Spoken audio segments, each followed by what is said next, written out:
Good to have your company on Weekend Today. Now let's get more info on the bushfire emergency in New South Wales. 9 News reporter Laura Tunstall is in Winmalee, where so many homes have already been lost, and Lauren Giannoli is in Bell. Now Laura, Winmalee, people there desperately need some respite, but it doesn't look like it's going to come their way. No, Tim, it's today's weather that has everybody concerned. We're expecting temperatures here to be around 33 degrees, winds from the northwest at 25 kilometres an hour. It has, however, been a cooler and calmer night, which has allowed firefighters to make some progress on this fire. A real area of concern yesterday was an area west of Linksview Road, but crews have managed to go into dense bushland on foot overnight and managed to set up a containment line on the edge of that fire there. I'm told they used every length of hose they had and had to use hand tools to get their way through this bushland and set up that line there. At the moment, it's the northern side of the fire that remains uncontained, but I'm told that Winmalee is protected at the moment. The focus today is really going to be on securing the edges of this fire before the weather gets really bad. There was a community meeting held at Falconbridge Public School last night, which saw around 300 residents show up there to hear the latest on the fire. They were briefed on what weather conditions are going to be like. There will be a meeting this morning between the Rural Fire Service and meteorologists to get a better idea of what's to come. But at the moment, we're looking at temperatures of 36 degrees tomorrow, which of course is a real worry there. Now, in terms of the latest statistics on what property has been lost here at the Linksview Road fire, we're told 193 homes have been confirmed destroyed, 109 damaged, and firefighters have confirmed that it was in fact fallen power lines, Tim, that sparked this blaze on Thursday afternoon.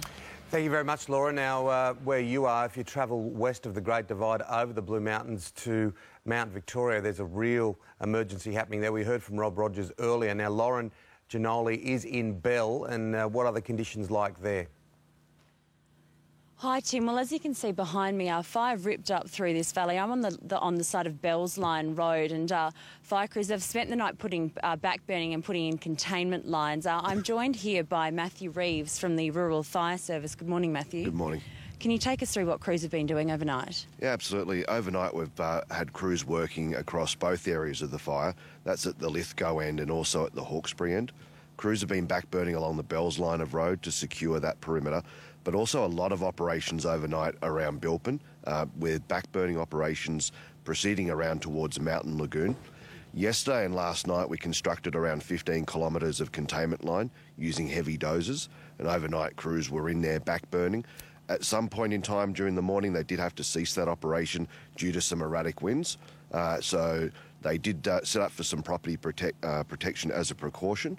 However, they did resume that and they've had great success.